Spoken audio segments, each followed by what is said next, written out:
আসসালামু আলাইকুম, শুভ সকাল। কেমন আছেন সবাই? আমি আছি মক্কা। এখন ফজরের নামাজ শেষ হলো। ফজরের নামাজের পরের দৃশ্য দেখুন।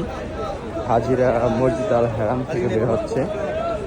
এদের সামনে দেখতে পাচ্ছেন মসজিদ আল হারাম।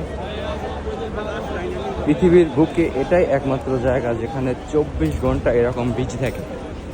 24 আওয়ার এরকম হাজিদের ভিড় থাকে। মাশাআল্লাহ, পৃথিবীর বুকে এরকম আর দুটো জায়গা দেখাতে পারবেন না যেখানে এরকমের ভিড় থাকে। একমাত্র Saudi Arab, Mecca and Medina, যেখানে 24 ঘন্টা এরকম হাজিদের ভিড় থাকে। মাশাআল্লাহ, শুধু আল্লাহর সন্তুষ্ট লাভের জন্য সবাই মক্কা মদিনা আসে। দেখুন মাশাআল্লাহ, আলহামদুলিল্লাহ, একটা পাওয়ার অফ ইসলাম। কোনো ধর্মে, কোনো গ্রন্থে এরকম দেখাতে পারবেন না যেটা আপনি মুসলমানের ভিতরে পাবেন। যাক, আলহামদুলিল্লাহ। এই হলো কাবা শরীফ, মসজিদ আল হারাম। সবাই ফজরের নামাজ পড়ে বের হচ্ছে।